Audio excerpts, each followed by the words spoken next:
여섯째 달을 엘룰이라고 합니다. 엘룰. 따라서 엘룰. 엘룰. 첫째 달이 뭐죠? 첫째 달 니산. 따라서 니산. 둘째 달 이야르. 이야르. 해서 이야르. 셋째 달 시반. 따라서 시반. 시반. 넷째 달 담무즈. 따라서 담무즈. 담무즈. 다섯째 달 아브. 따라서 아브.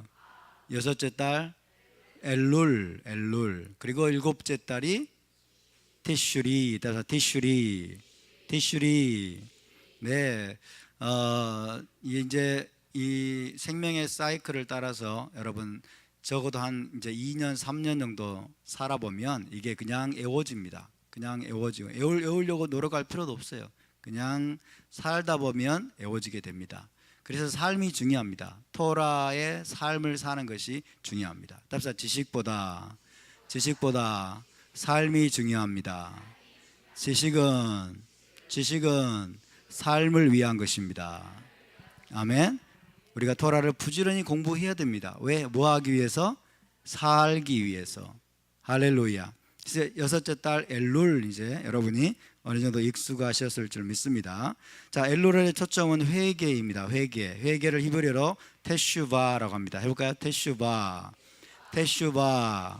테슈바라는 말은 하나님께로 돌아간다, 돌이킨다 이런 뜻입니다. 방향을 돌이킨다. 가던 방향에서 다시 돌이키는 겁니다. 원래 우리가 마땅히 있어야 될 자리로 돌이키는 것을 말합니다. 테슈바. 그것이 바로 회개입니다. 회개. 그래서 엘룰의 초점은 회개와 화해에 있다고 그랬죠.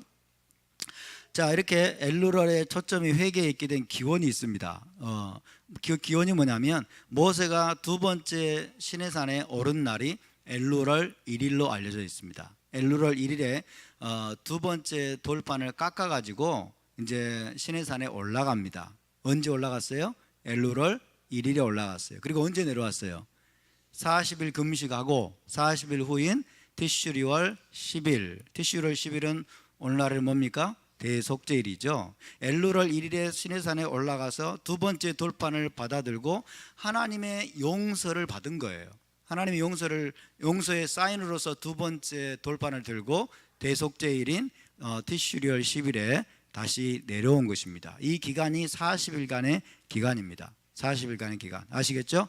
이 기간 동안 이스라엘 백성들은 산 밑에서 자기들의 죄가 용서를 받을지 받지 않을지 여러분 알 수가 없기 때문에 계속 회개하면서 하나님을 두려워하는 마음으로 이제 기도하고 회개하면서 모세를 기다리게 되는 것입니다. 그래서 여기에서 바로 이 40일간의 테슈바의 기간이 유래됐다는 것입니다. 그래서 40일 동안 이스라엘 백성들은 언약을 깨뜨린 것을 회개하며 하나님의 용서를 간구하며 지내게 됩니다. 언약을 깨뜨린 것은 뭡니까? 금송아지를 만든 거죠. 금송아지를 만들어서 언약을 깨뜨린 것을 회개하면서 하나님의 용서를 이제 간구하는 기간, 이것이 바로 40일간의 기간입니다. 그래서 저와 여러분도 이 40일 동안 엘룰월 1일부터 우리가 티슈리월 10일까지 40일 동안 우리가 하나님 앞에서 토라를 어긴 것들, 우리가 말씀대로 살지 않고 언약을 깨뜨리고 불순종했던 것들을, 그런 것들을 하나님께서 조명해 주실 겁니다. 깨닫게 해주시고 조명해 주시는 것들을 우리가 여러분 깨달으면서 계속 회개 기도하고 돌이키고 우리의 길과 행위를 고치면서 이제 우리가 대속죄를 향해서 나아가는 그런 기간이 여러분 될 수 있게 되기를 바랍니다. 그래서 이 40일간의 테슈바 회개의 기간은 엘룰월 1일부터 티슈리월 10일까지 대속죄일까지인데, 대속죄일의 주제가 뭡니까? 대속죄일은 용서죠. 그죠? 이스라엘 전 공동체가 이제 하나님께 속죄를 받고 용서를 받는 거예요. 그러니까 용서를 받으려면 뭐가 반드시 있어야 된다? 회개가 반드시 있어야 된다. 회개의 기간이 반드시 여러분 선행이 되어야 됩니다. 할렐루야. 그래서 오늘 2017년에는 8월 22일부터 9월 30일까지의 기간이 되겠습니다. 8월 22일 다음 주 화요일입니다. 8월 22일부터 9월 30일까지 9월 30일이 대속죄일입니다. 그래서 이 기간에 우리가 더욱더 정말 회개하는 일에 또 우리의 행위를 돌아보아야 됩니다. 우리의 삶을 돌아보아야 됩니다. 과연 내가 토라대로 지금 순종하고 있는가?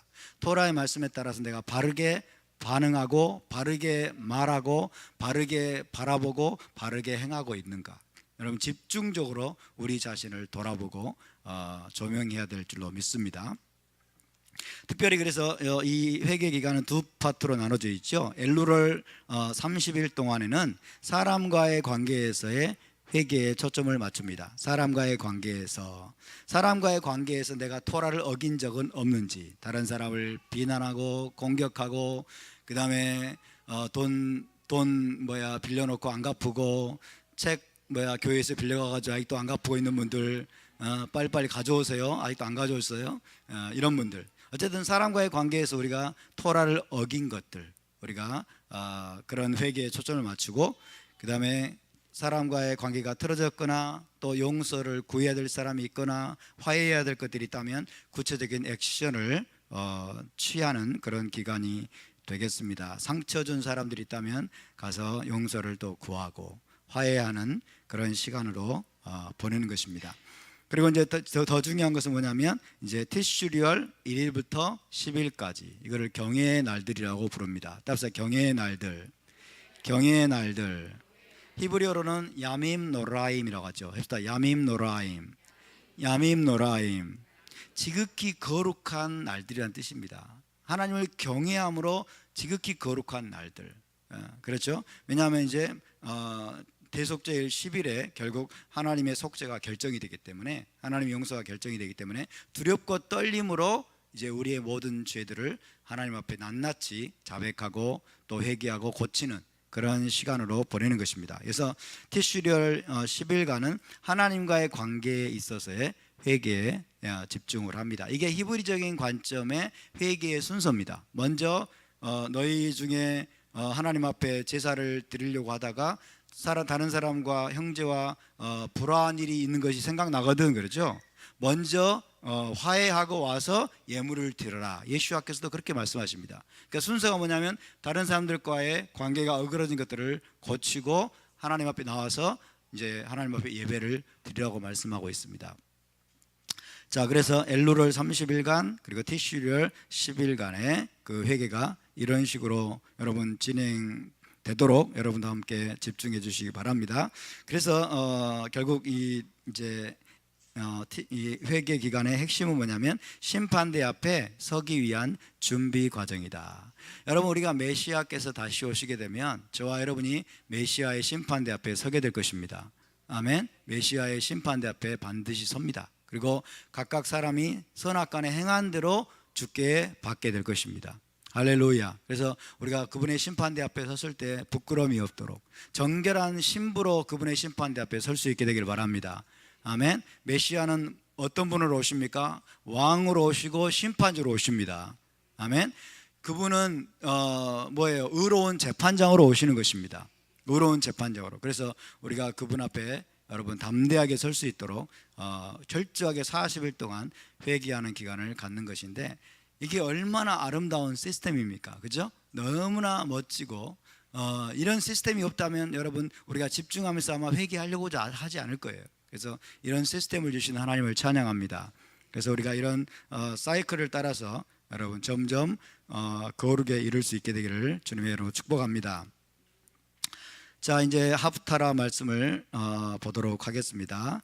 이사야 54장 11절 말씀을 함께 읽습니다. 시작. 너 공고하며 광풍에 요동하여 안위를 받지 못한 자여, 보라 내가 화려한 채색으로 내 돌 사이에 더하며 청옥으로 내 기초를 쌓으며, 이런 말씀이 있습니다. 오늘 하프타라는 이사야 54장 11절에서 55장 5절까지 말씀입니다. 지금 1호의 7주간을 우리가 보내고 있죠. 1호의 7주간은 티샤 베아브 금식 후에 샤밧 나하무, 1호의 샤밧으로부터 나팔절까지 7주간입니다. 7주간. 이 기간은 장차 나타날 하나님의 위로를 사모하고 고대하는 기간이죠. 하나님의 위로가 무엇이라고 했습니까? 감정적인 위로가 단순히 아니라 무엇이라고요? 구속의 완성과 메시아 왕국입니다. 구속의 완성과 메시아 왕국이 여러분 하나님의 위로임을 믿으시기 바랍니다. 이스라엘을 위해서 준비하신 하나님의 위로예요. 그 하나님의 위로에 우리가 초점을 맞추고 사모하고 고대하는 기간이 위로의 7주간입니다. 이 기간을 우리가 지나면서 이제 메시아께서 오시는 절기인 나팔절을 맞이하게 되는 것입니다. 나팔절에 그분은 왕으로 오실 것입니다. 여러분 메시아는 언제 오십니까? 오늘 저녁이라도 오실 수 있을까요? 오늘 저녁에 오실까요? 안 오실까요? 안 오십니다. 오늘 저녁에 안 오세요. 그분 언제 오세요? 나팔절에 오십니다. 할렐루야. 그러니까 이번 금년 나팔절에 그분이 오실 수 있습니다. 아멘. 금년 나팔절에 안 오시면 언제 오실까요? 내년 나팔절에 또 오실 수 있습니다. 그래서 여러분 나팔절이 가까울수록 우리는 늘 그분을 맞이할 준비를 해야 되는 것입니다. 할렐루야. 그래서 한편으로는 테슈바 하면서 회개하면서 여러분 나팔절을 향해서 가고, 또 한편으로는 하나님의 위로에 초점을 맞추면서 하나님의 위로를 기대하면서 우리가 나팔절을 맞이할 수 있게 되기를 바랍니다. 그래서 어떻게 이 위로의 7주간을 우리가 보내느냐, 이스라엘의 위로에 관한 이사야의 7가지 예언을 낭독하면서 그 약속을 상기하는 것입니다. 그래서 이 7가지 예언은 이사야서에 있는 위로의 책에서 발췌한 내용들입니다. 위로의 책. 이사야 40장부터 66장까지를 위로의 책이라고 부른다고 그랬죠. 해봅시다. 위로의 책, 위로의 책, 제2 이사야. 네, 위로의 책 혹은 제2 이사야. 40장부터 분위기가 완전히 달라집니다. 그래서 제2 이사야라고도 부른다고 말씀을 드렸습니다. 자, 이사야 선지자는 예샤야, 히브리어로 예샤야, 하나님의 구원, 여호와의 구원이라는 뜻인데, 남유다의 우시야, 요담, 아하스 그리고 히스기야 시대에 활동했던 선지자이고, 아마도 이제 히스기야를 지나서 므낫세 시대까지 활동을 했을 것이다 라고 추정할 수 있습니다. 그래서 이사야가 활동했던 시대는 BC 740년에서 690년경에 선지자로 사역을 했습니다. BC 740에서 690년경이면 예루살렘 멸망으로부터 약 150년 전입니다. 그죠? 예루살렘이 멸망할 것이다라고 예언했는데 하나님은 당장에 멸망하지 않아요. 당장에 멸망시키지 않습니다. 무려 150년 정도가 지난 후에 하나님은 비로소 예루살렘이 멸망하게 하십니다. 그 말은 무슨 말입니까? 하나님이 그 정도로 여러분 회개할 기회를 충분하게 주신다는 것입니다. 할렐루야. 선지자들을 계속 보내서 하나님은 여러분 150년, 무려 150년도 전부터 벌써 여러분 회개하라고 말씀하시는 거예요. 150년 전부터 회개하라고 말씀하시는데 150년이 지나도록 유대인들은 회개하지 않습니다. 회개하지 않습니다. 그래서 멸망에 이르게 됩니다. 참 이것은 우리가 정말 마음판에 새겨야 될 중요한 교훈입니다. 중요한 교훈이에요. 어쨌든 BC 740에서 690년경에 활동했던 선지자이다 하는 것입니다. 그래서 이사야 예언의 내용을 보면 이제 크게 두 부분으로 나눠집니다. 1장부터 39장까지는 이스라엘의 부패와 타락을 책망하고, 그 다음에 배교, 우상숭배 죄를 책망을 합니다. 그리고 그래서 다가올 심판과 징계, 그리고 포로 생활을 예언하는 내용이 39장까지고, 두 번째 파트인 40장에서 66장까지는 분위기가 완전히 전환된다고 그랬죠. 포로들의 귀환, 그리고 예루살렘의 재건, 그리고 메시아적인 구속의 희망을 예언하는 내용들로 가득 차 있습니다. 그래서 최초의 복음서라고 할 수 있어요. 최초의 복음서, 타나크에 있는 복음서. 타나크에 있는 복음서 하면 이사야서를 우리가 떠올려야 됩니다. 이사야 40장부터 66장까지가 타나크에 여러분 기록된 복음서임을 믿으시기 바랍니다. 복음의 시작은 여러분 선지서에서, 특별히 이사야서에서 시작된 걸 믿으시기 바랍니다. 그래서 이 위로의 책 40장부터 66장까지의 1차 독자가 있어요. 1차 독자. 1차적인 대상은 우리가 아니에요. 1차적인 대상은 이방인들이 아닙니다. 누구냐면 바벨론 포로로 끌려간 공동체 사람들이에요. 그들에게 희망을 주기 위함이에요. 그들에게. 그러니까 이사야는 이미 150년 전에 바벨론 포로로 끌려간 공동체를 여러분 이미 내다보고 있었습니다. 그들에게 희망을 줘야 되겠다. 그들에게 하나님의 위로를 그들이 기다리도록 만들어 줘야 되겠다. 그런 마음으로 이 위로의 책을 쓴 것입니다. 그래서 유대 땅으로 돌아오게 될 것과 또 이스라엘의 궁극적인 회복에 대한 희망을 불어넣어 주기 위해서 이 위로의 책이 쓰여졌다는 것입니다. 1차적인 독자가 누구라고요? 바벨론 포로 공동체. 바벨론 포로 공동체가 왜 희망을 품어야 될까요? 그들은 희망을 품을 수 없는 환경이 있었기 때문에 그래요. 도저히 희망을 품을 수 없는 그런 환경 속에 있었기 때문입니다. 자, 특별히 이사야 54장의 내용을 간략하게 좀 살펴보면 이사야 54장은 이제 미래를 내다보면서 BC 586년 후에 폐허가 된 예루살렘을 위로하는 내용입니다. 폐허가 된 예루살렘을 이미 이사야는 내다보았습니다. 폐허가 된 예루살렘을 위로하는 내용입니다. 그래서 예루살렘을 어떻게 묘사하고 있냐면 폐허가 된 성, 그리고 불임 여성, 잉태하지 못하고 출산하지 못하는 불임 여성에 비유하고 있고 자식을 다 잃어버린 과부로 묘사하고 있습니다. 이런 예루살렘을 하나님이 다시 위로할 것이고 다시 재건하게 될 것이다 라는 예언이 바로 이사야 54장의 내용입니다. 그래서 이사야 54장의 내용은 임박한 멸망에 대한 경고가 아니라 최종 구속과 포로들의 귀환, 그리고 메시아 시대 예루살렘의 영광스러운 미래에 관한 희망을 노래하고 있는 내용입니다. 자, 여러분, 이사야는요 BC 586년 후에 이 바벨론 포로 공동체를 위로하고자 했는데 왜 그랬냐면 그들은 하나님께 버림받았다라고 느꼈기 때문입니다. 바벨론 포로로 끌려간 자들이 어떤 느낌을 가졌을까요? 우리는 하나님께 버림을 받았다라고 느꼈던 거예요. 그리고 고국으로 돌아가고 싶은 마음이 간절했지만은 고국으로 돌아갈 희망이 보이지 않는 거예요. 다시 이스라엘 땅으로, 유대 땅으로 돌아갈 희망이, 아무 희망이 보이지 않으니까 이스라엘 백성에게 이제 미래에 대한 아무 희망이 없다라고 느꼈습니다. 깊은 절망감 속에서, 그리고 하나님께 버림받은 느낌을 가지고 이제 정말 자포자기의 심정을 가지고 살아갈 수밖에 없는 것들이 없는 상황이 바로 바벨론의 포로로 끌려간 아마 이 공동체의 상황이었을 것입니다. 우리나라도 적화된다면 희망이 있을까요? 적화가 되지 않기를 바라고 정말 우리가 여러분 간절한 마음으로 기도하고 준비해야 될 줄로 믿습니다.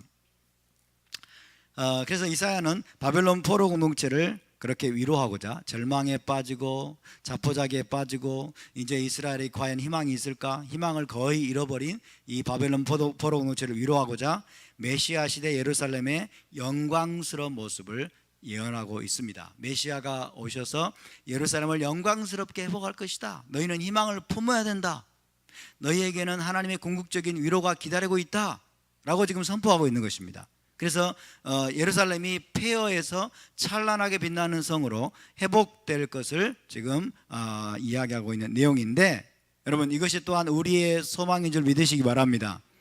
이 위로의 메시지는 메시아를 믿고 2000년간 메시아의 재림과 구원의 완성을 사모하는 모든 신앙인들에게 큰 위로와 소망이 되는 것입니다. 단순히 유대인들에게만 주신 내용이 아니라, 바벨론 포로 공동체에게만 주신 메시지가 아니라 오늘 우리에게도 이것이 큰 위로와 소망이 될 수 있기를 바랍니다. 예루살렘 회복은 또한 우리를 위한 것이기도 합니다. 답시다. 예루살렘 회복은 우리를 위한 것이기도 합니다. 우리 옆에 분과 함께 해볼까요? 예루살렘 회복은 우리를 위한 것이기도 합니다. 할렐루야, 아멘. 그래서 오늘 우리가 이 말씀을 우리가 여러분 공부하고 낭독하고 또 암송하기도 하고 그러는 것입니다. 자, 오늘 이 하프타라, 레에 하프타라는 세 번째 위로의 말씀이죠. 세 번째 위로의 말씀인데 이 세 번째 위로의 말씀은 크게 두 부분으로 나누어집니다. 54장 뒷부분과 55장 앞부분, 이렇게 두 부분으로 나눠져 있습니다. 54장 11절부터 17절까지는 메시아 시대에 회복될 예루살렘에 대해서 이야기하고 있습니다. 예루살렘을 인격화합니다. 인격화해서 2인칭 여성형으로 묘사하죠. 그래서 뭐라고 그래요? 너 공고하며 이런 말 하잖아요. 너 공고하며 광풍에 요동하여 안위를 받지 못한 자여. 그러면서 예루살렘을 지금 인격화해서 임신하지 못하고 자식을 낳지 못하는 여인으로, 그리고 자녀들을 다 잃어버린 홀로 된 여인, 그리고 과부로 지금 묘사를 하고 있습니다. 그러나 다시 회복될 것이다. 엄청나게 놀랍게 회복시킬 것이다. 그 다음에 두 번째 파트는 55장 1절부터 5절까지입니다. 55장 1절부터 5절까지는 온 이스라엘과 전 인류에 대한 공개적인 초청입니다. 오호라 너희 모든 목마른 자들아 물로 나오라. 온 이스라엘과 전 인류에 대한 공개 초청의 내용입니다. 그래서 어떤 초청입니까? 하나님의 토라를 배우고 메시아를 통해서 영원한 언약을 체결하라. 할렐루야. 이런 초청의 내용이 기록되어 있습니다. 이것이 오늘 하프타라의 세 번째 일요일 말씀의 내용입니다. 자, 11절 말씀을 다시 한번 읽습니다. 시작. 너 공고하며 광풍에 요동하여 안위를 받지 못한 자여, 보라 내가 화려한 채색으로 네 돌 사이에 더하며 청옥으로 네 기초를 쌓으며. 이렇게 되어 있죠. 자, 공고하며 광풍에 요동하며 안위 받지 못한 자 누구입니까? 파괴되고 폐허가 되어버린 예루살렘입니다. 586년 바벨론에 의해서 완전히 파괴되어 버리고 폐허가 되어버린 예루살렘, 무너진 예루살렘을 그렇게 표현하고 있습니다. 공고하고 광풍에 요동하고 안위를 받지 못한 자예요. 그런데 이 예루살렘을 향해서 하나님께서 장차 예루살렘을 보석들로 건축할 것이다. 보석들로, 온통 보석들로 다 예루살렘을 휘황찬란하게 재건하실 것이다 라고 예언하고 있습니다. 할렐루야. 그래서 이 기초석이, 예루살렘의 이제 기초석이 뭐냐? 사파이어라고, 청옥이라고 했지만 이 사파이어가 회복된 예루살렘의 기초석이 될 것이다. 사파이어. 사파이어는 청색 보석입니다. 청색 보석인데, 그래서 여기서는 청옥이라고 그랬죠. 청색 보석으로서 하늘을 상징합니다. 청색은 하늘을 상징하죠. 찌찌트의 청색도 역시 하늘을 상징합니다. 그죠? 하늘에 누가 계십니까? 하나님이 계십니다. 그죠? 그래서 회복된 예루살렘의 기초석으로 사파이어, 청옥으로 기초석을 삼을 것이다. 하늘이 이 땅에 임할 것을 지금 이야기하고 있는 것입니다. 아멘. 사파이어가 회복된 예루살렘의 기초석이 될 것이다. 출애굽기 24장 10절을 보실까요? 시작. 이스라엘의 하나님을 보니 그의 발 아래에는 청옥을 편듯하고 하늘같이 청명하더라. 출애굽기 24장에서는 이스라엘의 70장로들이 시내 사는 중턱에 올라갔죠. 올라가서 하나님과 함께 언약의 식사를 합니다. 그죠? 하나님을 눈으로 보았어요. 하나님을 눈으로 보았어요. 아마도 예수와를 보았을 것입니다. 하나님을 눈으로 보았는데, 자, 이스라엘 하나님을 보니 그랬어요. 보니 그의 발 아래는 청옥을 편듯하고, 그죠? 사파이어를 편듯이 이 청옥이 가득 깔려 있었던 거예요. 그래서 하늘같이 청명하더라. 이 내용과 지금 예루살렘의 그 청옥으로 기초를 쌓겠다, 사파이어로 기초를 쌓겠다라는 말씀과 지금 연결이 되고 있습니다. 자, 보석들이 또 어디에 있습니까? 대제사장의 판결 흉패 12가지 보석이 있죠. 판결 흉패 호셴 미시파트라고 합니다. 해볼까요? 호셴 미시파트. 호셴 미시파트. 자, 대제사장이 지금 앞 가슴에 착용하는 이 판결 흉패의 12가지 보석, 12가지 보석을 이렇게 박아서 이제 착용을 하게 되는데, 이것은 온 이스라엘을 상징합니다. 온 이스라엘이 하나님의 보배라는 것이죠. 온 이스라엘 하나님의 보배, 즉 신부라는 것입니다. 하나님이 가장 보배롭게 소중하게 여기는 존재, 신부라는 것을 말씀하고 있고, 그래서 올라마바, 장차 올 세상에 이 땅에 도래할 새 예루살렘, 이 새 예루살렘도 역시 이제 신부다. 보석으로 다 여러분 건축되는 새 예루살렘이 무엇을 나타냅니까? 하나님의 신부됨을 나타냅니다. 온 이스라엘과 그래서 예루살렘이 서로 분리가 되지 않아요. 온 이스라엘과 예루살렘은 결국 하나입니다. 신부가 되는 것입니다. 자, 다시 한번 이제 54장 11절에서 12절을 읽습니다. 시작. 내가 화려한 채색으로 내 돌 사이에 더하며 청옥으로 내 기초를 쌓으며 홍보석으로 내 성벽을 지으며 성류석으로 내 성문을 만들고 내 지경을 다 보석으로 꾸밀 것이며. 할렐루야. 회복될 예루살렘에 대한 영광스러운 모습입니다.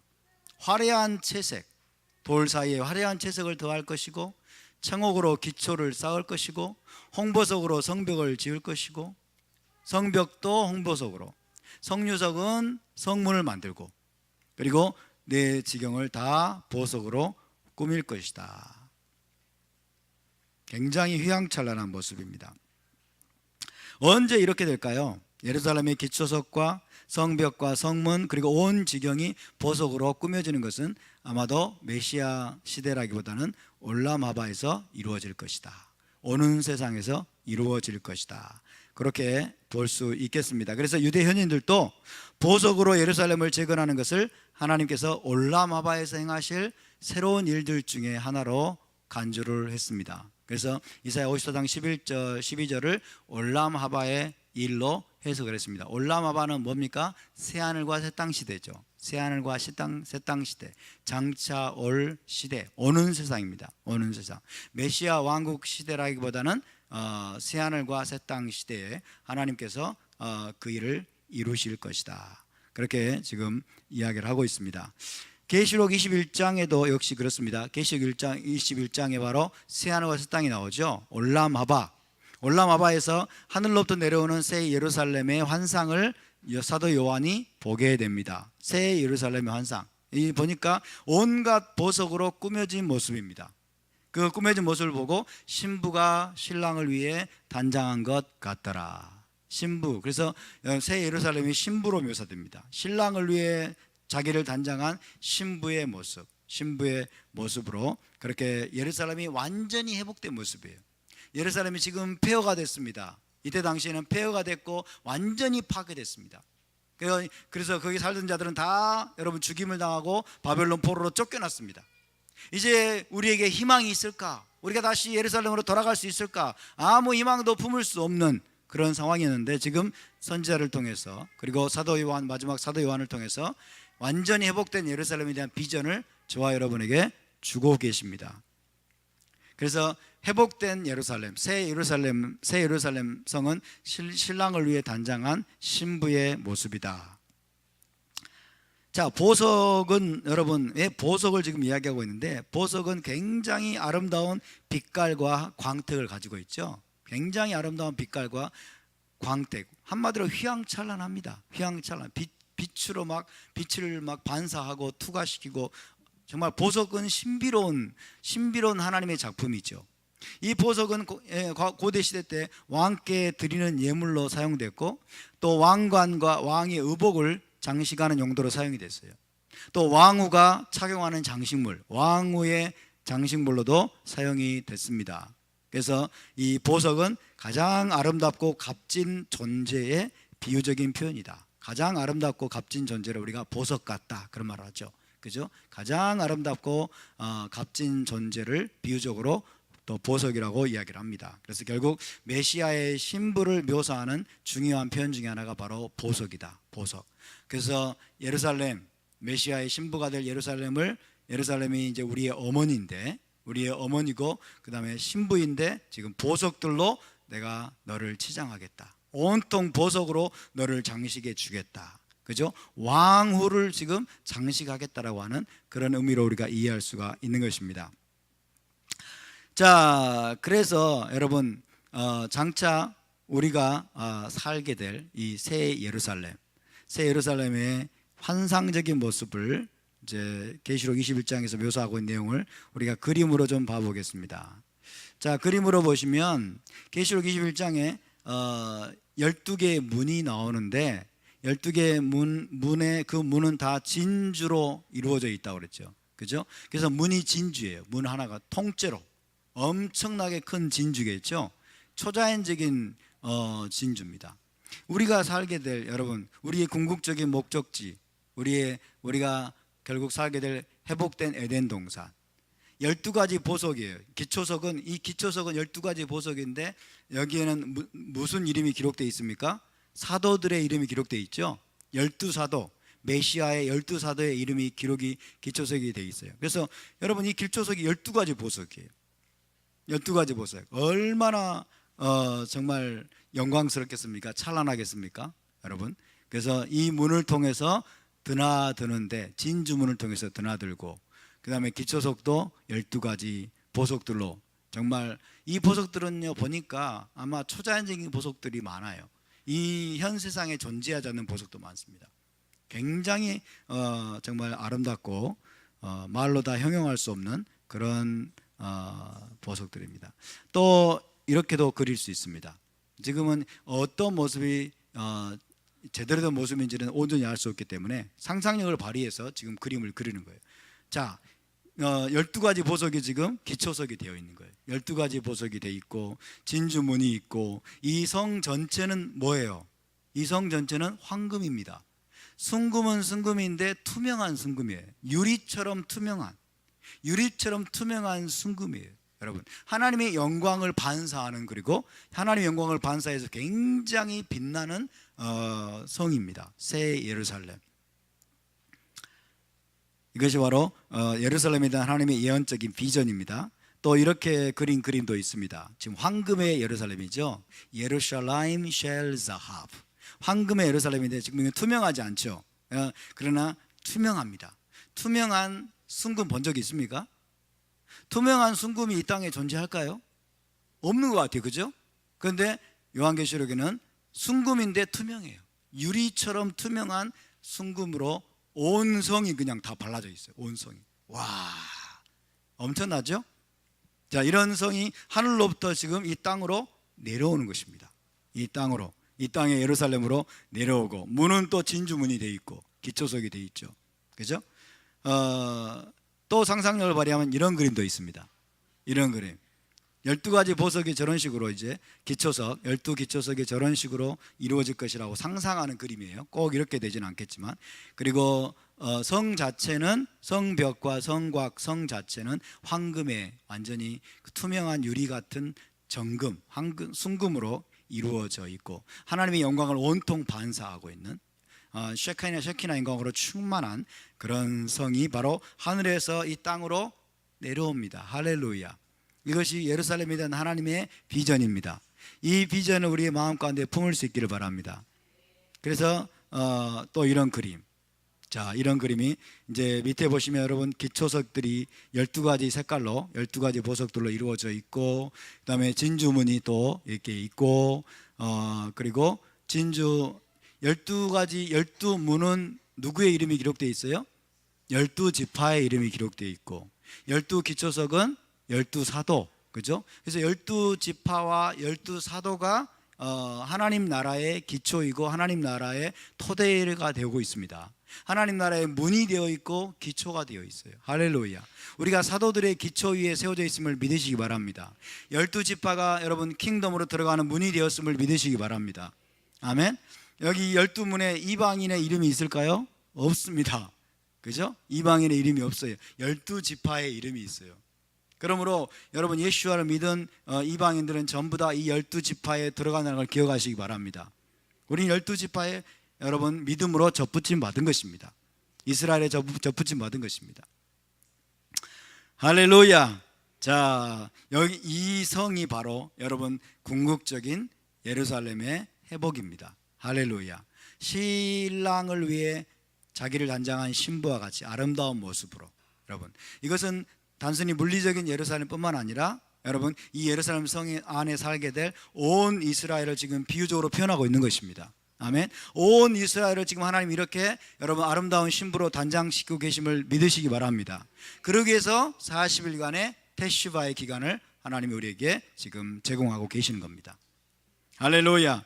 자, 성경 말씀 읽어보겠습니다. 계시록 21장 2절을 읽습니다. 시작. 또 내가 보매 거룩한 성 새 예루살렘이 하나님께로부터 하늘에서 내려오니 그 준비한 것이 신부가 남편을 위하여 단장한 것 같더라. 또 10절부터 읽습니다. 시작. 하나님께로부터 하늘에서 내려오는 거룩한 성 예루살렘을 보이니 하나님의 영광이 있어 그 성의 빛이 지극히 귀한 보석 같고 벽옥과 수정같이 맑더라.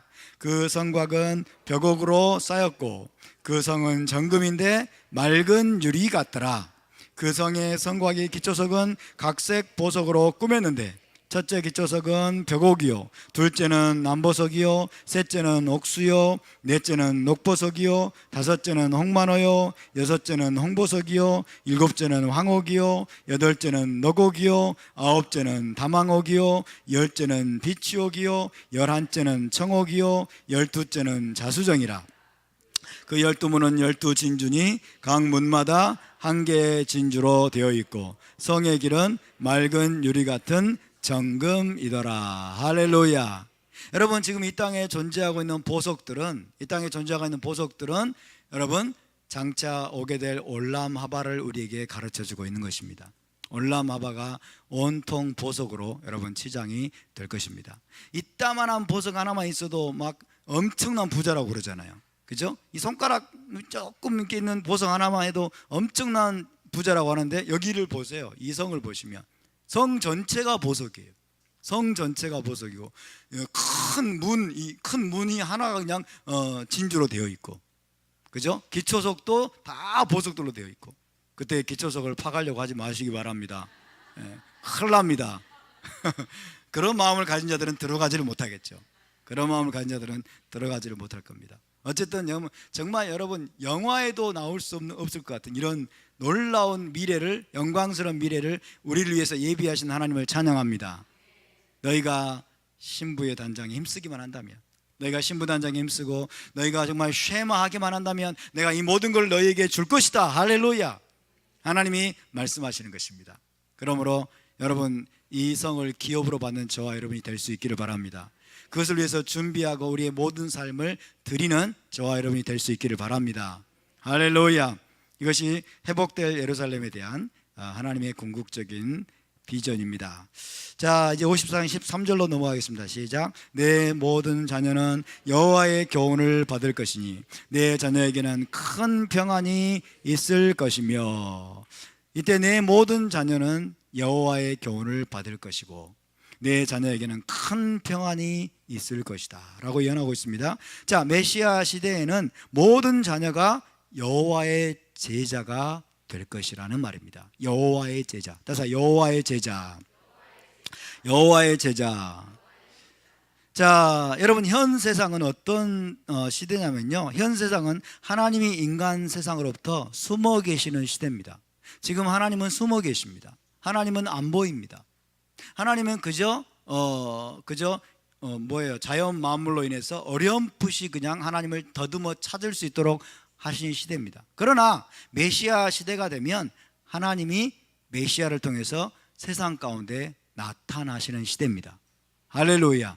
메시아 시대 때 하나님이 나타나실 것입니다.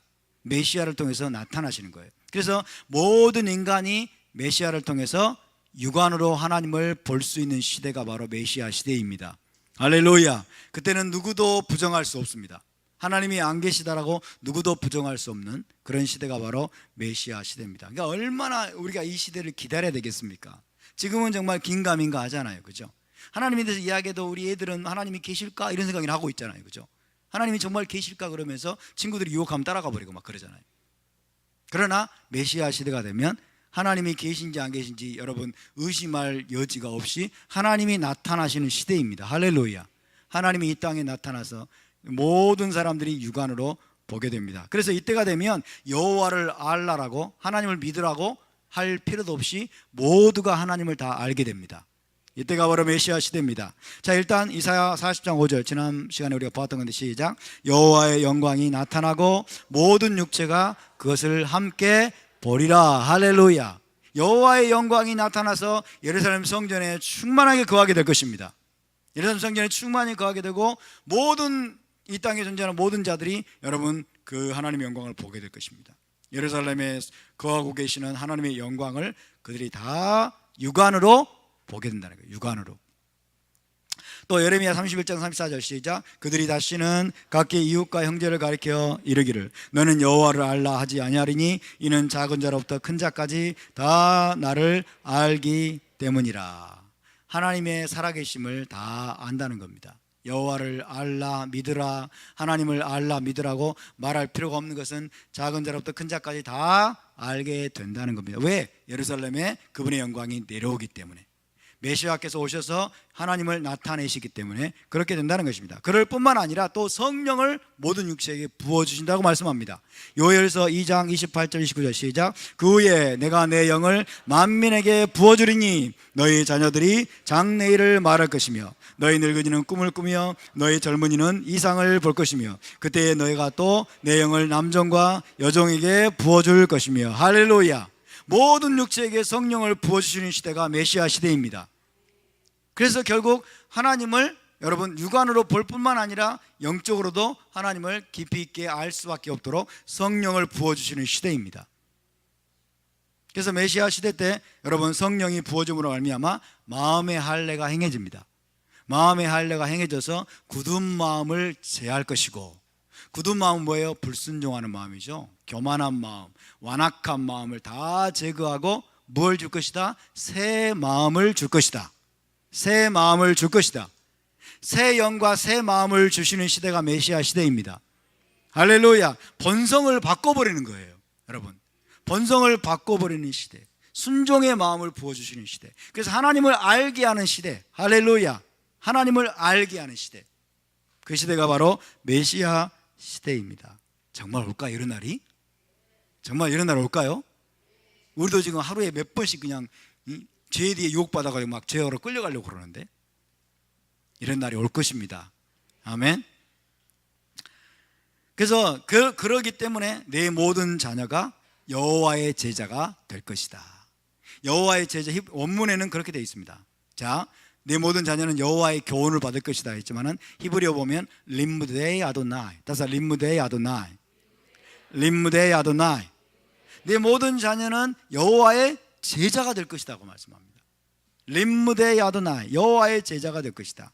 무슨 말이냐면 메시아를 통해서 여호와께 직접 토라를 배우는 것과 같기 때문에 그렇습니다.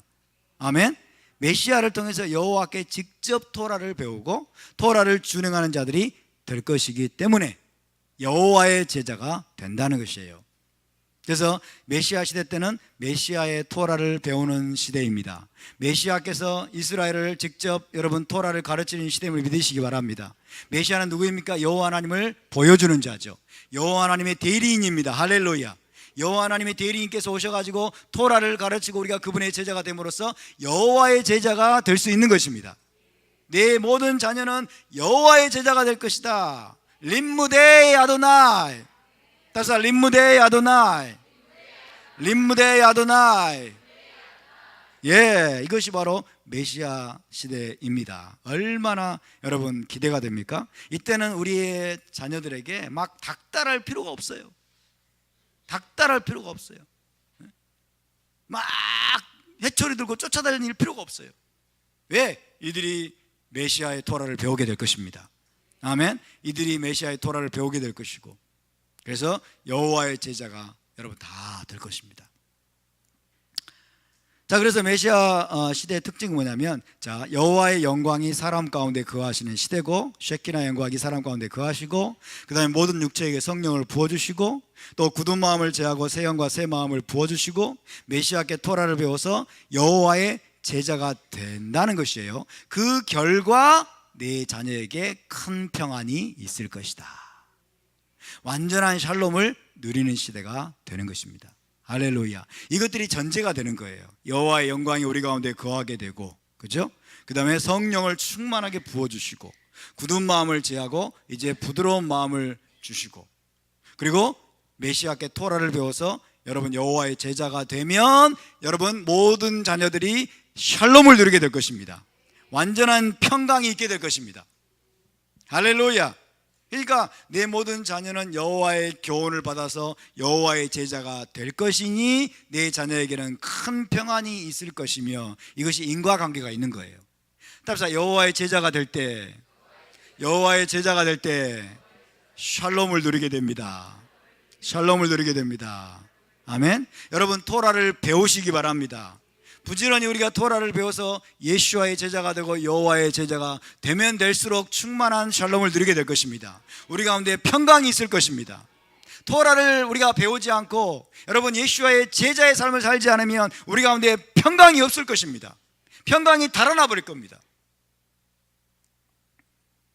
이사야의 30장 20절 보면요, 이런 말씀이 있어요. 현대인의 성경으로 시작. 그가 너희와 함께하며 직접 너희를 가르치실 것이니 너희 눈이 너희 스승을 볼 것이다. 너희 스승이 너희와 함께하면서 직접 너희를 가르칠 거다. 그리고 너희 눈이 너희 스승을 볼 것이다. 너희 스승을 볼 것이다. 모레카, 그죠? 토라 티처예요. 너희 스승은 누굽니까? 예수와입니다. 그죠? 지금은 여러분 우리의 토라 티처이신 예수와께서 우리 눈에 가려져 있어요. 왜? 그분은 떠나셨어요. 그죠? 그분은 지금 숨어 계세요. 그분은 우리 눈에 가려졌습니다. 그런데 메시아 시대 때는 그분이 직접 내려와서 우리와 함께하며 직접 여러분 이스라엘에게 토라를 가르치실 겁니다. 아멘. 그리고 우리의 눈이 그분을 보게 될 것입니다. 그리고 우리가 그분의 토라를 배워서 그분의 제자가 될 것입니다. 할렐루야. 또 이사야 11장 9절입니다. 시작. 내 거룩한 산 모든 곳에서 해됨도 없고 상함도 없을 것이니 이는 물이 바다를 덮은 같이 여호와를 아는 지식이 세상에 충만할 것임이니라. 내 거룩한 산은 어디입니까? 시온산 성전산입니다. 그죠? 예루살렘 성전이 서 있는 그 성전산이 서 있는 그 모든 곳에서 해됨도 없고 상함도 없을 것이니 뭐예요? 샬롬이에요. 그죠? 해됨도 없고 상함도 없을 것이니 완전한 여러분 평강, 샬롬이 그곳에 있을 것이다. 왜? 이유를 말하고 있어요. 물이 바다를 덮음같이 여호와를 아는 지식이 세상에 충만할 것임이니라. 이 세상이라는 번역은 조금 잘못됐어요. 세상이 아니고 하아렛지, 그 땅에 여호와를 아는 지식이 그 땅에 충만할 것이기 때문이다. 그 땅은 뭡니까? 내 거룩한 산 모든 곳이에요. 그죠? 그러니까 여러분 성전산, 시온산에는 하나님을 아는 지식이 충만하게 될 것입니다. 그러나 저 이방 나라 저 멀리 있는 곳에는 하나님을 아는 지식이 충만하지 않아요. 그러니까 누가 가야 돼요? 토라 티처들이 파송되는 거예요. 이해되십니까? 토라 티처들이 파송돼서 그들을 가르치게 되는 겁니다. 저와 여러분이 그들을 가르쳐야 될 줄로 믿습니다. 우리가 토라 티처로 준비가 돼야 돼요. 할렐루야. 어쨌든 하나님의 거룩한 산 모든 곳에서는 해됨도 없고 상함도 없고 완전한 샬롬, 완전한 평화, 평강이 있게 될 것인데 왜 그런다고요? 물이 바다를 덮음같이 여호와를 아는 지식이 그곳에 가득하기 때문에. 그죠? 토라를 아는 지식입니다. 하나님의 토라를 아는 지식이 그곳에 가득하기 때문에 완전한 샬롬이 있게 된다는 것입니다.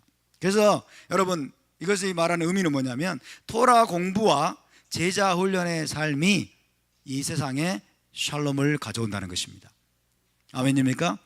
부지런히 우리가 토라를 공부하고 부지런히 우리가 제자 훈련의 삶을 살게 되면 저와 여러분은 그만큼 샬롬을 여러분 평강을 누릴 뿐만 아니라 세상 가운데 우리가 평강을 전이시키는 자들 그리고 피스 메이커들이 될 줄로 믿습니다. 할렐루야. 그래서 여러분 메시아 시대 때 왜 온 세상에 평화가 있습니까? 하나님을 아는 지식이 가득하기 때문에 그런 것입니다. 온 이스라엘과 열방까지도 여러분 예수와의 제자가 될 것이기 때문에 그런 것입니다. 토라를 아는 지식이 가득해야 세상에 평화가 가득합니다. 아멘. 이것을 우리가 잊지 않기를 바랍니다. 우리가 이 땅에서 저와 여러분이 매일같이 토라를 공부하고 매일같이 우리가 토라를 준행하고 매일같이 우리가 여러분 토라로 말미암아 우리가 예수와의 제자로 살아가게 된다면 이 폭풍우 같은 지금 이 마지막 때를 우리가 여러분 넉넉히 이기고 여러분 평강을 누리며 우리가 통과하게 될 줄 믿으시기 바랍니다. 따라서 토라를 아는 자들, 예수와의 제자들, 그들이 어둠을 이길 것이고 그들이 샬롬을 누릴 것입니다. 할렐루야. 그래서 예수께서 제자들에게 뭐라고 말씀하셨어요? 평안을 너희에게 주노니, 그러죠. 샬롬을 너희에게 주노라. 누구에게 줬어요? 제자들에게 줬어요. 제자들에게 샬롬을 너희에게 주노니. 세상이 알지도 못하고 세상이 여러분 볼 수도 없는, 그리고 가질 수도 없는 샬롬을 내가 너에게 주노라. 이 샬롬은 예수와께서 여러분 그분의 토라를 아는 자들에게 주시는 분임을 믿으시기 바랍니다. 할렐루야. 우리가 그 샬롬을 누릴 수 있게 되기를 바랍니다. 폭풍우 한가운데서 샬롬을 누리는 법을 배워갈 수 있기를 바랍니다. 할렐루야. 그래서 모든 자녀가 여호와의 제자가 될 것인데, 여러분 우리가 이 메시아 시대가 올 때까지 기다릴 것이 아니라 오늘 여러분 이 시대 가운데서 우리의 자녀들, 저와 여러분뿐만 아니라 우리의 자녀들이 다 여호와의 제자가 될 수 있게 되기를 바랍니다. 우리가 예수와의 토라를 부지런히 배우게 되면, 우리 자녀들에게 부지런히 토라를 가르치게 되면 우리 모두가 다 여호와의 제자가 될 것입니다. 이사야 54장 17절입니다. 시작. 너를 치려고 제조된 모든 연장이 쓸모가 없을 것이라. 일어나 너를 대적하여 송사하는 모든 혀는 내게 정죄를 당하리니. 메시아 시대인데, 메시아 시대는 온 세상에 이제 평화가 오는 시대입니다. 그죠? 전 지구적인 평화의 시대가 메시아 시대인데, 근데 예루살렘을 치려고 제조된 연장이 있을 수 있나요? 메시아 시대에 예루살렘을 치려고 연장이 제조가 될 수 있겠습니까? 그리고 예루살렘을 대적해서 막 이제 송사하는 혀가 있을 수 있겠습니까? 자, 예루살렘을 위한 이건 마지막 전쟁에 대한 예언으로 보입니다. 1000년이 지난 후에 곡과 마곡 전쟁이 다시 한번 일어날 것을 지금 이야기하고 있는 듯 보입니다. 예루살렘을 위한 마지막 전쟁. 자, 메시아 시대는 1000년간의 평화의 시대입니다. 1000년간의 평화의 시대입니다. 메시아께서 이스라엘의 대적들을 다 멸하신 후에 이스라엘의 왕으로서 예루살렘에서 모든 나라를 1000년간 통치하실 것입니다. 할렐루야. 이스라엘의 왕으로 예루살렘에서 모든 나라를 1000년간 통치하고, 그리고 여러분 모든 나라 가운데 평화가 올 것입니다. 자, 그 시대에는 모든 전쟁과 분쟁이 사라지고 전쟁 무기가 완전히 없어질 것입니다. 그에 대한 내용이 미가서 4장 3절에 나와 있습니다. 시작. 그가 많은 민족들 사이에 이를 심판하시며 먼 곳 강한 이방 사람을 판결하시리니 무리가 그 칼을 쳐서 보습을 만들고 창을 쳐서 낫을 만들 것이며 이 나라와 저 나라가 다시는 칼을 들고 서로 치지 아니하며 다시는 전쟁을 연습하지 아니하고. 이게 메시아 시대입니다. 이것이 메시아 시대예요. 그분이 오셔서 여러분 이방 모든 나라들의 일들을 공의로 그분이 통치하시고 그 다음에 판결을 하십니다. 그분이 최고의 재판관이 되십니다. 최고의 재판관이 되시고 왕이 되십니다. 그래서 이방 나라들이 칼을 쳐서 보습을 만들고 창을 쳐서 낫을 만들고, 그러면서 다시는 칼을 들고 서로 치지 아니하며 다시는 전쟁을 연습하지 아니하고. 지금은 전쟁을 연습해야 됩니다. 한미 군사훈련, 연합군사훈련 해야 됩니다. 아멘? 왜? 북한이라고 하는 무시무시한 위협이 핵을 연일 만들어대고 막 미사일 쏘아대고 이러기 때문에 한미 연합군사훈련을 하지 말아야 된다라고 말하는 자들은 간첩들이에요. 그건 여러분 간첩들입니다. 지금은 해야 됩니다. 그러나 메시아께서 오시게 되면 여러분 모든 대적들을 그분이 멸하실 것입니다. 할렐루야. 다시는 전쟁을 연습하지 않게 될 것입니다. 자, 그에 대한 이유 중에 하나는 뭐냐면 사탄이 결박됩니다. 요한계시록에 나오죠? 사탄이 결박이 되어서 1000년 동안 무적행에 갇힙니다. 사탄이 결박되면 어떤 일이 벌어집니까? 거짓과 기만으로 유혹함이 사라지게 되고 증오와 분노를 서로 부추기지 않게 됩니다. 그죠? 증오와 분노를 말 한마디 잘못했다가 싸움 붙어가지고 막 싸우고 그러잖아요. 요즘은 이게 사탄이 하는 짓이거든요. 계속 여러분 증오와 분노심을 부추기고 이간질시키고 그 다음에 막 미혹하고 거짓말하고. 우리 대한민국의 지금 이 종북 세력들 간첩들이 늘 하는 게 뭐예요? 거짓 선동이잖아요. 거짓말로 선동하고 막 사람들을 서로 막 쌈박질하게 만들고 그러지 않습니까? 그런데 메시아 왕국 시대 이 1000년 동안에는 사탄을, 마귀를 하나님이 결박해서 무적행에 던져버려요. 그래서 무적행 문을 닫아버립니다. 마귀가 없는 시대, 유혹과 미혹이 없는 시대. 살아본 적 있으십니까? 살아본 적 없으시죠? 참 이런 시대가 얼마나 기가 막힌 시대일지. 여러분 에덴 동산에서도 유혹이 있었습니다. 그죠? 에덴 동산 아담과 하와에게 뱀이 다가왔어요. 그래서 미혹했잖아요. 그 미혹으로 넘어졌어요. 근데 메시아 왕국 때는 유혹이 없어요. 사탄의 유혹을 하나님께서 1000년 동안 이제 봉쇄하십니다. 정말 기대가 되는 시대 아닙니까? 그죠? 그런데 문제는 1000년 후에 사탄이 풀려납니다. 1000년 후에 사탄이 풀려나고 땅 사방 백성 곧 곡과 마곡을 유혹한다라고 성경은 되어 있습니다. 땅 사방의 백성들, 곡과 마곡을 유혹합니다. 물론 이방 백성들입니다. 그때 여러분, 이들이 바다 모래와 같이 많은 군대가 예루살렘을 포위 공격할 것이다. 이게 최종 전쟁입니다. 예루살렘의 인류 최후의 전쟁이고 예루살렘의 최후의 전쟁이에요. 바다 모래와 같이 많은 군대가 예루살렘을 주께서 사랑하시는 성을 두른다고 그랬어요. 포위 공격한다는 뜻이에요. 포위 공격한다. 그때 불이 하늘에서 내려와서 그들을 진멸할 것이다. 할렐루야. 불이 하늘에서 내려와서 그들을 다 진멸하고, 그때 이제 마귀가 불과 유황못에 완전히 던져집니다. 마귀가 불과 유황못에 완전히 던져지면 더 이상 여러분 미혹과 유혹이 완전히 사라지게 될 것입니다. 할렐루야. 자, 그래서 이사야 54장 17절에 너를 치려고 제조된 모든 연장이 쓸모가 없을 것이라. 아마 이것이 예루살렘을 위한 마지막 전쟁에서 하나님께서 지금 예언하고 있는 내용입니다. 그래서 예루살렘을 하나님께서 완전하게 보호하시고 지킬 것을 지금 말씀하고 있습니다. 자, 이제 55장으로 넘어가겠습니다. 55장 1절 시작. 오호라 너희 모든 목마른 자들아 물로 나아오라. 돈 없는 자도 오라. 너희는 와서 사 먹되 돈 없이 값 없이 와서 포도주와 젖을 사라. 자, 이것은 공개적인 초대라고 그랬습니다. 공개적인 초대. 메시아 왕국의 연회로, 메시아 왕국의 잔치로, 혼인잔치로 모든 이들을 지금 선지자를 통해서 하나님이 초청하는 내용입니다. 공개적인 초청입니다. 메시아 왕국의 연회로 저와 여러분을 초청하고 계십니다. 자, 여러분 19세기 성지를 여행했던 한 여행자의 목격담이 기록이 되어 있는데 어떤 내용이냐면 성지를 갔더니 이스라엘 땅입니다. 물을 짊어진 자들이 거리의 수많은 행상들 사이에서 이렇게 소리를 치는 내용이 있었다고 합니다. 목마른 사람들이여 여기 물이 있습니다. 물을 파는 거예요.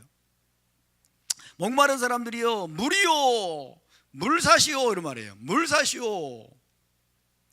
목마른 사람들을 향해서 물을 짊어지고 다니면서 물을 파는 사람들이 이런 식으로 여러분 소리를 지르는 내용이 기록이 되어 있습니다.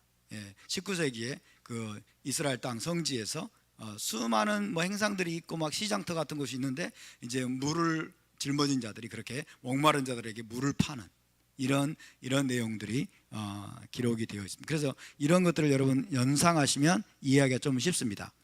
이런 것처럼 선지자도 지금 이사야 선지자도 외치고 있는 겁니다. 모든 목마른 자들아 콜 짜매. 목마른 자를 짜매라고 그래. 짜매. 콜 짜매. 따라서 콜 짜매. 콜 짜매. 짜매. 목마른 자. 언제 목이 마릅니까? 짜게 먹으면 목마르잖아요. 짜게 먹으면 목마르잖아요. 애우기 쉽게 지금 말씀드리는 거예요, 여러분. 그죠? 콜 짜매. 따라서 콜 짜매. 콜 짜매. 네, 모든 목마른 자들을 그렇게 말합니다. 모든 목마른 자들아 물로 나오라. 물로 나오라. 영혼의 목마름을 영원히 만족시킬 왕국의 연회로, 양국의 연회로 지금 초청하고 있는 내용입니다. 할렐루야.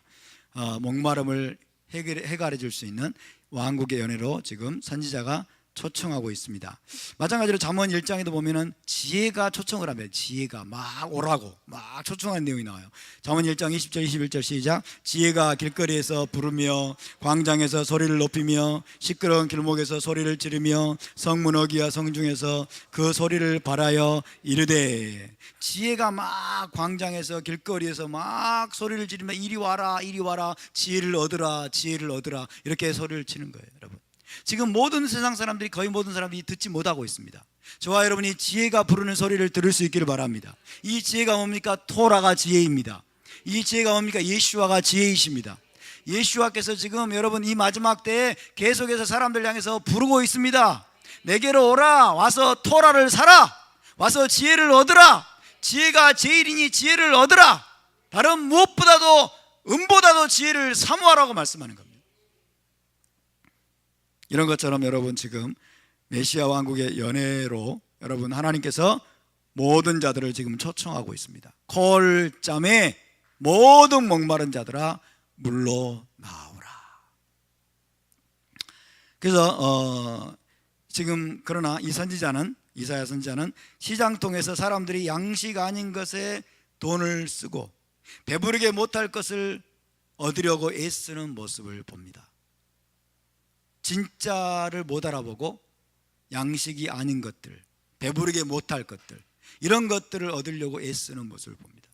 일시적으로 배고픔과 목마름을 달래줄 것들에만 매달리는 거죠. 일시적으로 배고픔과 목마름을 달래줄 것들만 매달리고 영원한 것들을 진짜를 못 알아보는 그런 상황을 지금 이사야 선지자는 보고 있습니다. 2절 말씀이죠. 시작. 너희가 어찌하여 양식이 아닌 것을 위하여 은을 달아주며 배부르게 하지 못할 것을 위하여 수고하느냐. 너무나 많은 사람들이 참된 양식이 아닌 것을 위해서 돈을 쓰고 있습니다. 엄청나게 많은 돈을 쓰고 있는데 진짜 양식이 아니에요. 배부르게 하지 못할 것을 위해서, 배부르게 하지 못할 것을 얻으려고 여러분 노동을 하고 수고하고 애쓰는 그런 상황을 지금 묘사하고 있습니다. 너무나 많은 사람들이 여러분 코스가 아닌 것들을 막 엄청나게 비싼 돈을 주고 사서 먹지 않습니까? 양식이 아니잖아요. 그죠? 음식이 아닌데 우리는 음식이 아닌 것을 그렇게 하면서 돈을 막 지불하고 이런 것을 봅니다. 자, 이런 것들이 뭐냐면 예를 들면 세상적인 부와 명예를 쫓아갑니다. 사람들이 세상적인 부와 명예를 얻으려고, 권력을 얻으려고, 또 일시적인 쾌락에 중독되어서 오락에 중독되고 사람들의 칭찬을 받고, 그리고 철학과 헛된 철학과 사상들, 이런 것들에 여러분 자신의 모든 것을 내어주면서 돈을 쓰면서 이것들을 위해 수고하는 그런 사람들이 너무나 많은 것입니다. 일시적인 것들, 여러분 영혼의 깊은 목마름과 배고픔을 해결해 주지 못할 것들, 이런 것들을 위해서 엄청나게 많은 돈을 들이고 엄청나게 많은 시간을 소비하고 그 다음에 노력과 에너지를 낭비하고 있는 이런 모습을 지금 보고 있는데, 이게 오늘날에도 똑같습니다. 오늘날에도 동일한 상황이 동일한 것입니다. 저와 여러분은 영원한 것을 위해서 여러분 투자할 수 있게 되기를 바랍니다. 할렐루야. 이런 것들은 우리의 영원한 목마름을 해결해 주지 못합니다. 그래서 이사야서 55장 2절을 또 다시 한번 읽습니다. 시작. 너희가 어찌하여 양식이 아닌 것을 위하여 은을 달아주며 배부르게 하지 못할 것을 위하여 수고하느냐. 내게 듣고 들을지어다. 그리하면 너희가 좋은 것을 먹을 것이며 너희 자신이 기름진 것으로 즐거움을 얻으리라. 할렐루야. 여러분 여기에서 말씀하는 것처럼 예수와께서도 너희가 일시적인 것이 아니라 영원한 것을 추구하라고 말씀하셨어요. 영원한 가치, 영원한 양식, 영원한 여러분 보화에 투자하는 저와 여러분이 될 수 있기를 바랍니다. 자, 요한복음 4장 13절 14절입니다. 시작. 예수와께서 대답하여 이르시되 이 물을 마시는 자마다 다시 목마르려니와 내게 주는 물을 마시는 자는 영원히 목마르지 아니하리니 내가 주는 물은 그 속에서 영생하도록 솟아나는 샘물이 되리라. 할렐루야. 영생하도록 솟아나는 샘물, 예수와께서 우리에게 주시는 영생하도록 솟아나는 샘물에 투자하는 저와 여러분이 될 수 있기를 바랍니다. 다시 목마르게 되는 그런 종류의 샘물에 목숨을 걸면 안 됩니다. 그런 것만을 쫓아가면 안 됩니다. 요한복음 7장 37절 38절 시작. 누구든지 목마르거든 내게로 와서 마시라. 나를 믿는 자는 성경의 이름과 같이 그 배에서 생수의 강이 흘러나오리라. 할렐루야. 내게로 와서 마시라. 목마른 자들아, 짬에 목마른 자들아, 내게로 와서 마시라. 나를 믿는 자는 그 배에서 생수의 강이 흘러나올 것이다. 자기만 여러분 목마름 해결될 뿐만 아니라 그의 존재 깊은 곳에서부터 생수의 강이 흘러나가서 다른 사람의 목마름까지도 해결해 줄 수 있는 자가 될 것이다. 할렐루야. 저와 여러분이 그런 자가 될 수 있기를 바랍니다. 그 생수가 예수와께 있습니다.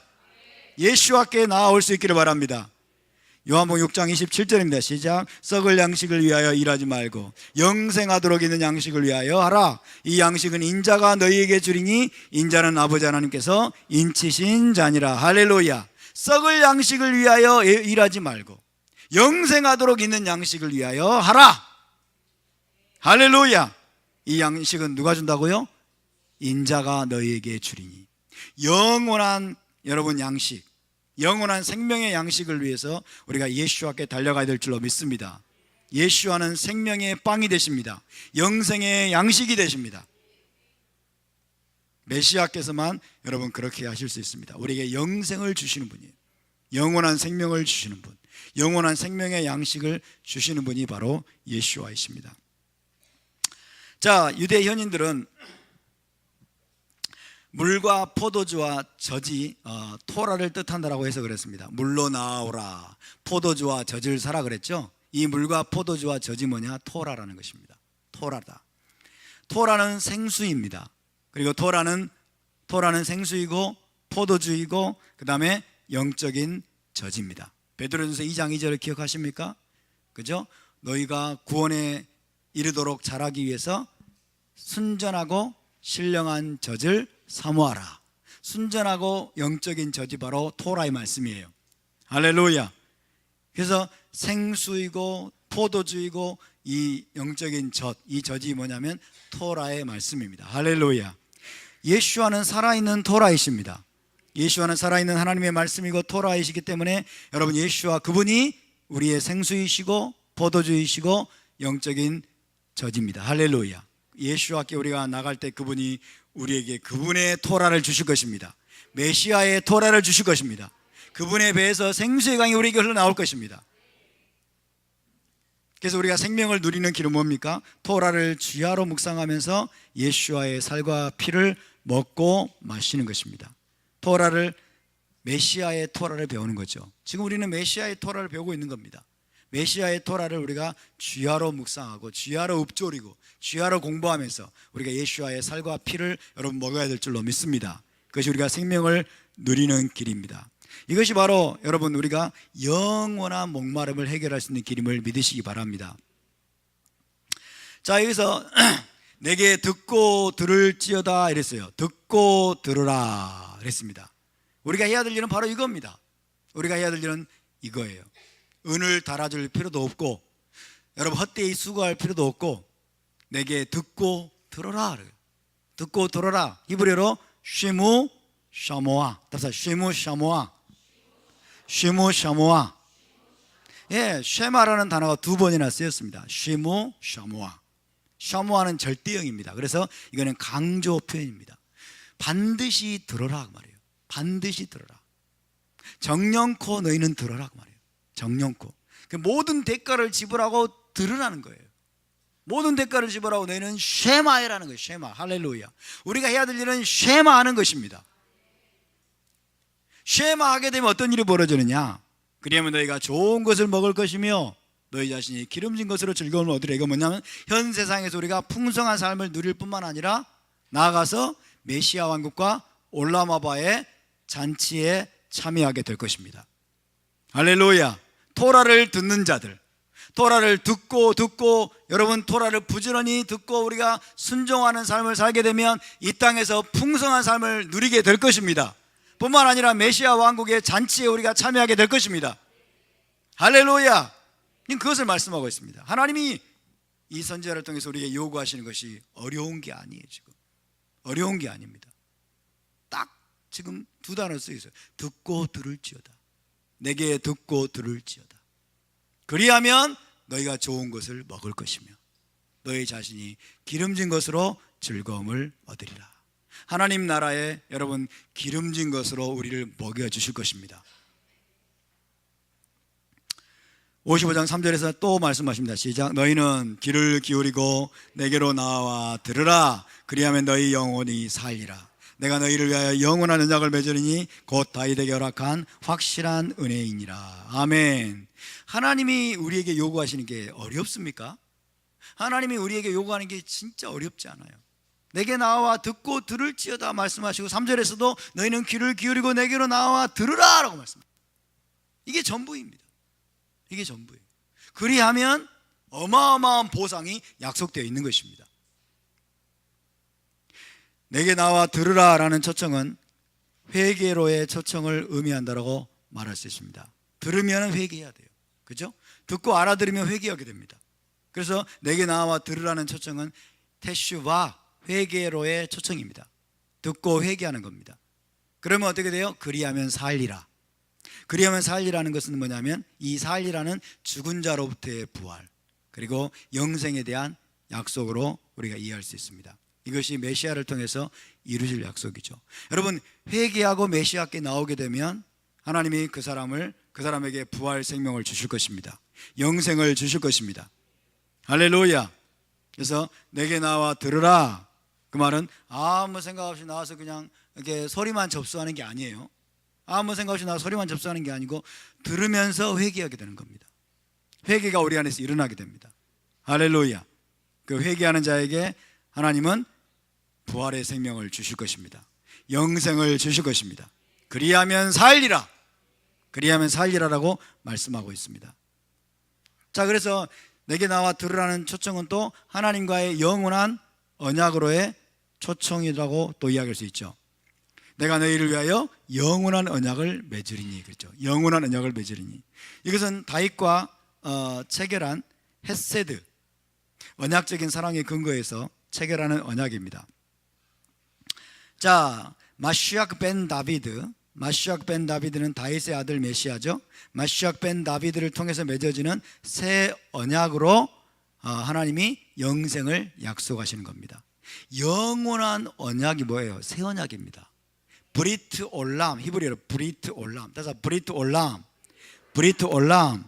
자, 우리가 귀를 기울이고 메시아께 나와서 우리가 회개하고 테슈바를 하게 되면 하나님이 마시아크 벤 다비드, 다윗의 아들 메시아를 통해서 영원한 언약, 새 언약을 체결하고 그 다음에 부활의 생명과 영생을 주시겠다고 하는 약속입니다. 아멘. 새 언약으로 영생을 지금 약속하고 계시는 겁니다. 영원한 언약은 새 언약에 대한 다른 표현입니다. 내가 너희를 위해서 영원한 언약을 맺을 것이니. 누구에게 지금 하나님 허락하신 은혜 때문에? 다윗에게 허락한 확실한 은혜. 이 다윗은 다윗 왕일 수도 있지만 여기는 다윗의 아들 메시아를 가리키는 표현이에요. 그래서 여러분, 귀를 기울이고 하나님께 나와서 쉐마하고 회개하는 것이 엄청난 보상이 준비되어 있는 길임을 믿으시기 바랍니다. 할렐루야. 하나님 우리에게 쉐마를 요구하실 뿐입니다. 들어라, 그리고 회개하라 라고 말씀하시는 겁니다. 55장 3절에 다시 읽습니다. 시작. 내가 너희를 위하여 영원한 언약을 맺으리니 곧 다윗에게 허락한 확실한 은혜이니라. 그래서 하나님은 회개하고 그분을 의지하는 자들에게 다윗 혹은 다윗의 집과 맺은 영원한 언약에 참여할 수 있게 하십니다. 다윗과 맺은 영원한 언약, 다윗의 집과 맺은 거죠. 다윗과 맺은 것은 다윗의 집과 맺은 영원한 언약에 참여할 수 있게 하시는데, 하나님이 다윗에게 약속하신 것이 무엇입니까? 하나님이 다윗에게 약속하신 것이 영원한 왕조예요. Eternal Kingdom, Eternal Throne, 영원한 보좌, 영원한 왕조를 약속하셨어요. 자, 이스라엘의 영원한 왕권을 다윗에게 약속하신 거예요. 다윗과 다윗의 후손에게 이스라엘의 영원한 왕권을 약속하셨는데, 그것은 누구를 통해서 이루어집니까? 예수아를 통해서 이루어지는 겁니다. 다윗의 아들 메시아이신 예수아가 오셔서 어디에 앉습니까? 다윗의 보좌에 앉게 됩니다.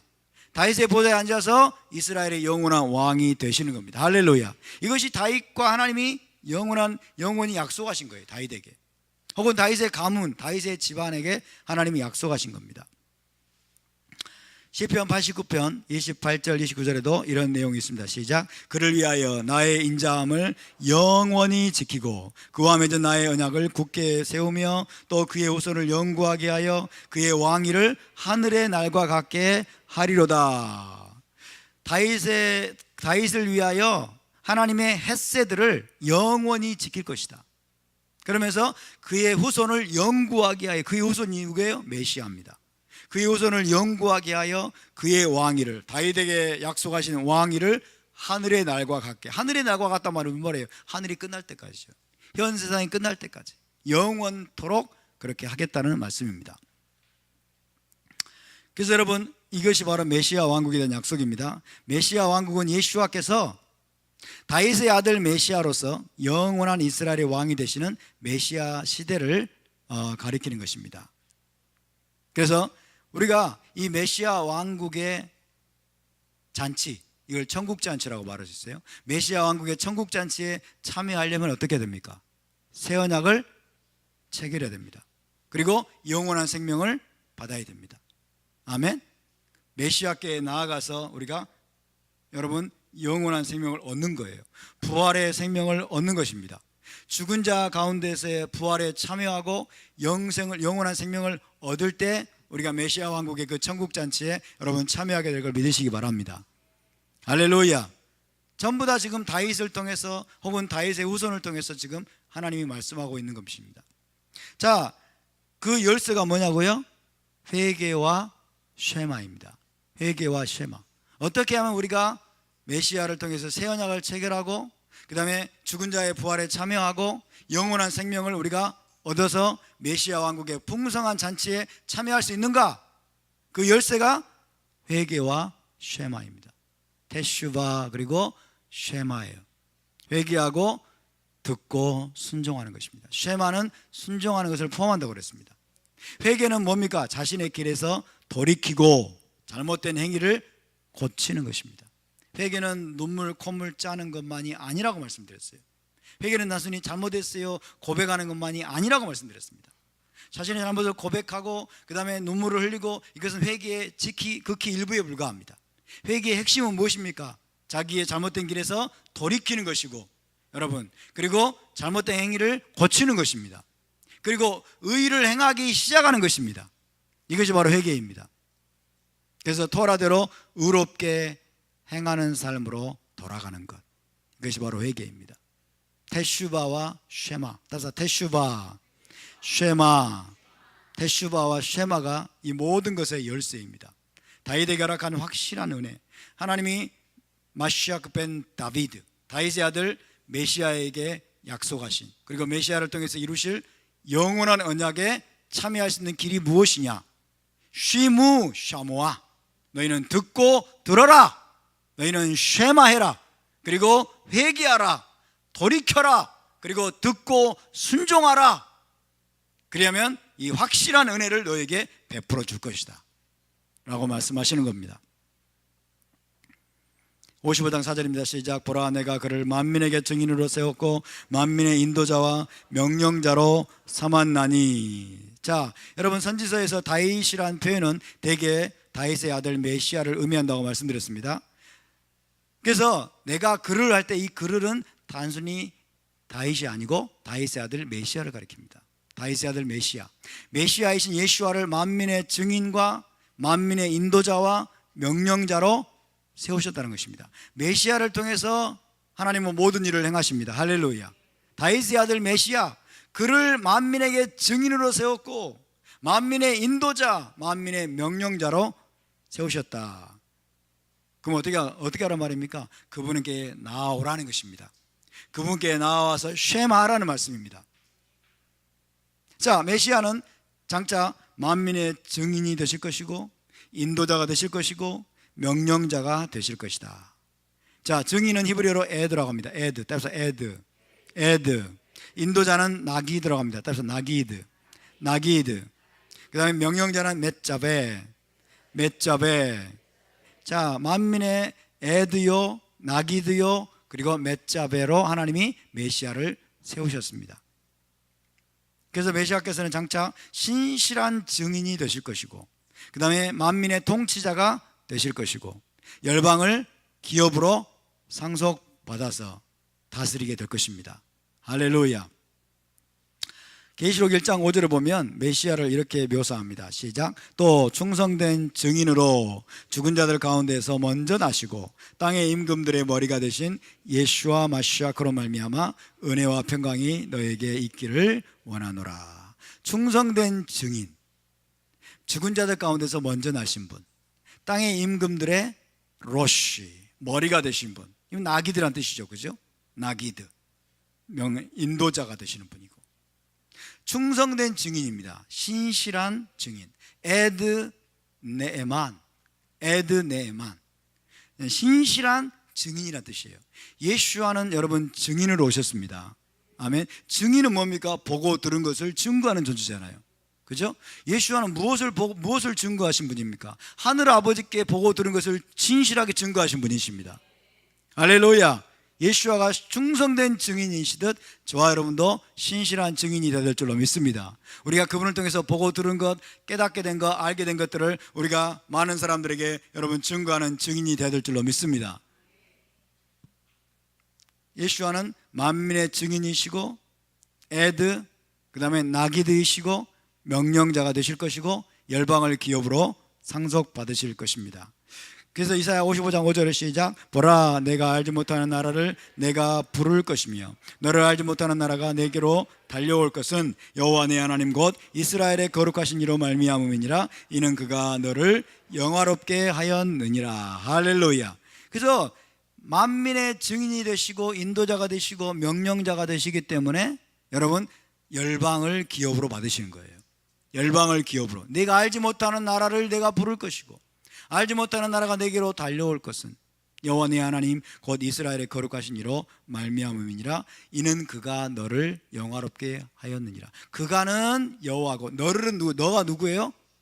메시아를 말합니다. 다윗의 아들 메시아. 할렐루야. 자, 그래서 여러분 예수와께서는 단지 이스라엘의 왕이실 뿐만 아니라 온 열방의 왕이 되실 것인데, 이것은 1세기 이후에 지금 수많은 이방인들이 예수와를 영접함으로 이미 시작되었음을 믿으시기 바랍니다.